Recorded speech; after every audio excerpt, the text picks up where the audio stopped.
প্রিয়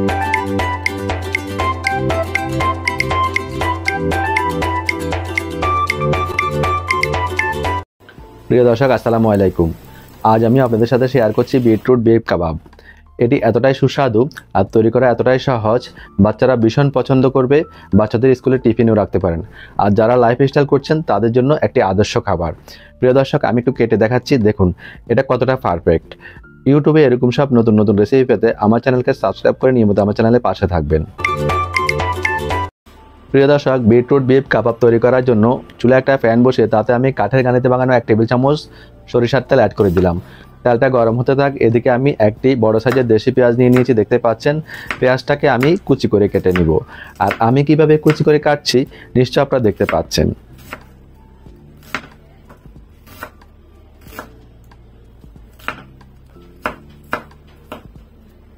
পেঁয়াজটা কাটা আমার ডান। এখন পেঁয়াজটাকে উঠিয়ে আমি চুলায় যে তেল গরম হতে দিয়েছি সেখানে অ্যাড করে দিব।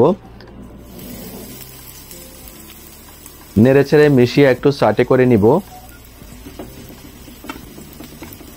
চুলার ফ্লেম একেবারে লো ফ্লেমে আছে, কোনোভাবে আমরা মিডিয়াম কিংবা হাই ফ্লেমে করব না। একটু পেঁয়াজটা নরম হলেই আমরা এখানে অ্যাড করে দেব 1 কাপ গ্রাউন্ড বিফ, গরুর মাংসের কিমা। তো আমি আগে থেকে করে রেখেছি, সেটা অ্যাড করে দিয়ে নেড়ে ছেড়ে ভালো করে মিশিয়ে নিচ্ছি। আর একটার সাথে একটা লেগে আছে সেটা ছাড়িয়ে নিচ্ছি। নিশ্চয় আপনারা দেখতে পাচ্ছেন চুলার ফ্লেম লো ফ্লেমে আছে। এদিকে আমি একটু আদা নিয়ে নিয়েছি, 1/2 চা চামচ পরিমাণ আদা গ্রেট করে দিচ্ছি, আমি দেখতে পাচ্ছেন।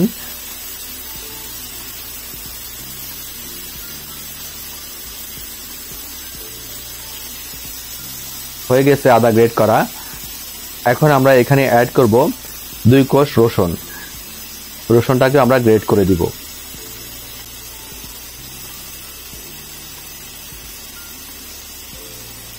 চাইলে আপনারা গার্লিক পাউডার এবং জিঞ্জার পাউডারটা ব্যবহার করতে পারেন, তবে সেটা হেলদি নয়, সেজন্য আমি গ্রেট করে দিয়েছি।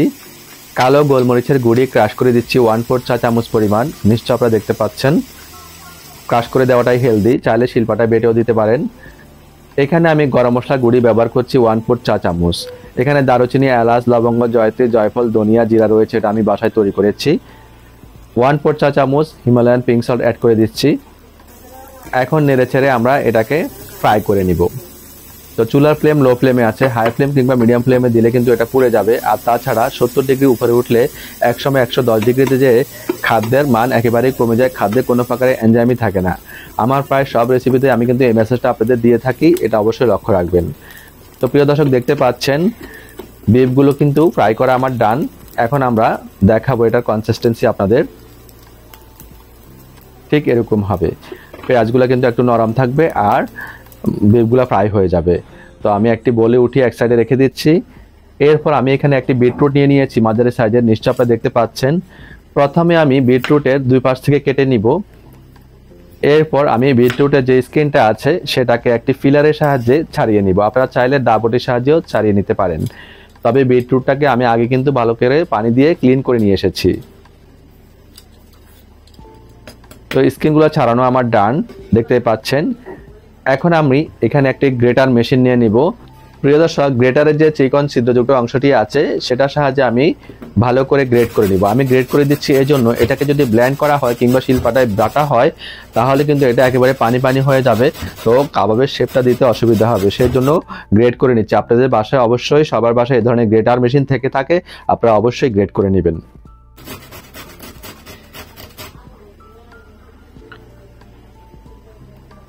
তো বিটরুটটি গ্রেট করা আমার ডান। গ্রেটারের গায়ে লেগে থাকা বিটরুটগুলো আমি ছাড়িয়ে নিচ্ছি, নিশ্চয় আপনারা দেখতে পাচ্ছেন। এখন গ্রেট করা বিটরুটগুলো নিয়ে আমি একটি মিক্সিং বোলে নিয়ে নিব।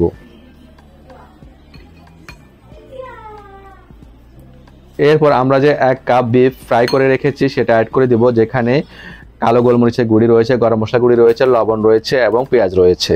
তো আমি এখানে 1 চিমটি পরিমাণ বিলাতি ধনিয়া পাতা নিয়েছি, সেটাকে আমি মিহি কুচি করে নিচ্ছি, নিশ্চয় আপনারা দেখতে পাচ্ছেন। এটাকে আমরা বিলাতি ধনিয়া পাতা বলি, আপনারা কে কি বলেন অবশ্যই কমেন্টসে জানাবেন। দেখতে পাচ্ছেন ধনিয়া পাতা আমি মিহি কুচি করে নিয়েছি। এখন ধনিয়া পাতাগুলোকে আমি বোলে অ্যাড করে দিব। এরপর এখানে আমি বয়েল করা 2টি মিষ্টি আলু নিয়ে নিয়েছি, নিশ্চয়ই আপনারা দেখতে পাচ্ছেন একেবারে ছোট সাইজে। তো আমি মিষ্টি আলুর স্কিনটাকে ছাড়িয়ে নিচ্ছি। দেখতে পাচ্ছেন মিষ্টি আলু সবাই খেতে পারবে, এটা গুড প্রোবায়োটিক। যারা লাইফস্টাইল করছে না, যারা করছেন না, যাদের ডায়াবেটিক্স আছে, যাদের ডায়াবেটিক্স নাই, সবাই খেতে পারবেন। আমি মিষ্টি আলুকে মিক্সিং বোলে গ্রেড করে দিচ্ছি, আর গ্রেড করে দিলে এটা ম্যাশ করতে সুবিধা হবে। তো আমি একটি ব্যবহার করেছি, আমার একটি লেগেছে, যতটুকু লাগবে ঠিক ততটুকু ব্যবহার করবেন আপনারা। তো প্রিয় দর্শক, নিশ্চয়ই দেখতে পাচ্ছেন মিষ্টি আলুকে আমি গ্রেড করে দিলাম।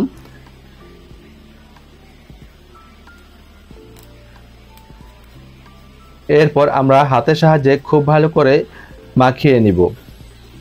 তো এই কাজটা একটু সময় নিয়ে করতে হবে আমাদের। নিশ্চয় দেখতে পাচ্ছেন আমি হাতের সাহায্যে মাখিয়ে নিয়েছি। এখন কাবাবের শেপটা হয় কিনা দেখবো চেক করে। খুব ভালোভাবে কাবাবের শেপ হয়েছে। তো এখানে আমি আরও কিছু ইনগ্রিডিয়েন্টস ব্যবহার করব, সেটি দেখার জন্য রেসিপিটিকে স্কিপ না করে কন্টিনিউ করুন। প্রিয় দর্শক, আমি এখানে বাইন্ডিংসের জন্য একটি দেশি মুরগির ডিম ব্যবহার করছি। ডিমটা ব্যবহার করা যায় কাবাবে, অবশ্যই ব্যবহার করবেন, এটা স্কিপ করবেন না। কেননা আমরা এখানে চালের আটা, ময়দা, গুড়ি, সুজির গুঁড়া কোনো কিছুই ব্যবহার করিনি। যেটা লাইফস্টাইলে যায় না সেটা আমরা ব্যবহার করিনি, যেটা আমাদের লাইফস্টাইলের সাথে যায় সেটা আমরা ব্যবহার করেছি। ভালো করে মিশিয়ে নিয়ে আমি এখানে 1/4 চা চামচ পরিমাণ কালো গোলমরিচের গুঁড়ি অ্যাড করছি, যাতে স্পাইসি হয় কাবাবটি, আর ঝাল লাগবে না, বাচ্চারা খেতে পারবে। অবশ্যই এখানে কালো গোলমরিচের গুঁড়ি ব্যবহার করবেন। স্বাদ মতো হিমালয়ান পিঙ্ক সল্ট ব্যবহার করছি আমি, আপনারা আপনাদের স্বাদ মতো লবণটা ব্যবহার করবেন। আবারও ভালো করে হাতের সাহায্যে মিশিয়ে নিচ্ছি, নিশ্চয় আপনারা দেখতে পাচ্ছেন। তো প্রিয় দর্শক, মেশানো হয়ে গেলে আমরা কিন্তু লবণটা চেকে দেখব পারফেক্ট আছে কিনা। অবশ্যই এটা চেকে দেখতে হবে, জিহ্বার আগায় দিয়ে চেকে দেখবেন। একদমই পারফেক্ট আছে, সরাসরি চুলায় চলে যাব। চুলায় একটা প্যান বসিয়ে তাতে প্রথমে আমি 1 টেবিল চামচ পরিমাণ বাটার অ্যাড করে দিচ্ছি। অবশ্যই বাটারে ভাজবেন, আর তা না হলে ঘিতে ভাজবেন। তেলে যদি ভাজা হয় তৈলাক্ত গন্ধ হয়ে যাবে, তেলে ভাজা যাবে না এমন না, কিন্তু সরিষার তেলে একটা গন্ধ হবে। তো আমি আরও 1 টেবিল চামচ বাটার অ্যাড করে দিয়ে বাটারটা গলে যাওয়া পর্যন্ত আমরা অপেক্ষা করব। ফ্যানের চারপাশে লাগিয়ে নিচ্ছি আমি বাটারগুলোকে। চুলার ফ্লেম লো ফ্লেমে আছে। এখন আমরা কাবাবগুলোর শেপ করে আস্তে আস্তে দিয়ে দিব। তো এটা এরকম নরমই হবে, কেননা আমরা এখানে ডিম ব্যবহার করেছি।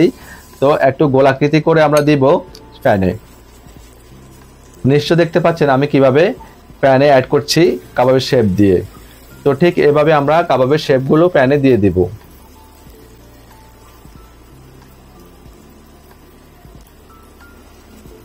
এই কাবাবটি তৈরি করে না খেলে বুঝবেন না এর টেস্ট কতটা। আমি গ্যারান্টি দিচ্ছি 100%। অবশ্যই বাসায় তৈরি করবেন, দেখবেন ভীষণ টেস্ট, সবাই পছন্দ করবে, বাচ্চারা অনায়াসে খেয়ে নেবে। তো কাবাবগুলো প্যানে দেওয়া আমার ডান। সর্বশেষ আমি কাবাবটি দিয়ে দিচ্ছি। এটা একটু ছোট হয়েছে, কোনো সমস্যা নেই, অসুবিধা নেই।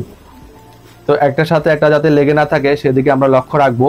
একটু ছাড়িয়ে দিব আমরা, যেহেতু আমরা এখানে ডিম ব্যবহার করেছি।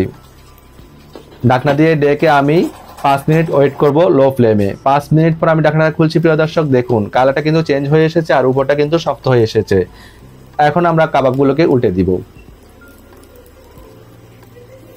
দেখতে পাচ্ছেন এটা কিন্তু পুড়ে যায় নাই, এই জন্য আমরা লো ফ্লেমে রান্না করব, কখনো খাবার পুড়াবো না। আমি আরও 2 চা চামচ বাটার দিয়ে দিলাম, আস্তে আস্তে গলবে। একটু নেড়েচেড়ে মিশিয়েও নিচ্ছি বাটারগুলো যাতে মিশে যায়। এরপর আমরা আবারও উল্টে দিব। উল্টে দিয়ে আবারও ঢাকনা দিয়ে ডেকে আমি 3 মিনিট কুক করব লো ফ্লেমে। 3 মিনিট পর আমি ঢাকনাটা খুলছি। প্রিয় দর্শক, দেখুন এটা কতটা লোভনীয় লাগছে, খেতে কিন্তু অসম্ভব টেস্ট হয়ে গেছে। আমি কাবাবগুলোকে চুলা থেকে এখন নামিয়ে সরাসরি একটি ডিশে সার্ভ করে দিচ্ছি।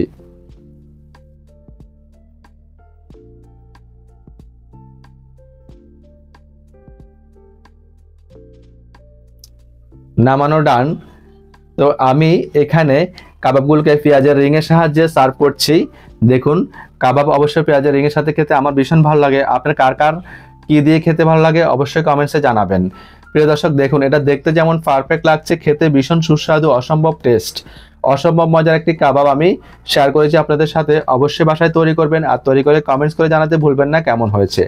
আর রেসিপিটি অবশ্যই ফ্রেন্ডস অ্যান্ড ফ্যামিলির সাথে শেয়ার করবেন। আমি একটু কেটে দেখাচ্ছি এটা কতটা পারফেক্ট হয়েছে, দেখুন আপনারা। তো প্রিয় দর্শক, আমি একটি মেসেজ দিব আপনাদের, স্বাস্থ্যকর খাবার খান, নিরাপদ জীবন গড়ুন, হেলদি ফুড সেভ লাইফ। তো আজ আর নয়, এখানে বিদায় নিচ্ছি। সবাই ভালো থাকবেন, সুস্থ থাকবেন, আল্লাহ হাফেজ।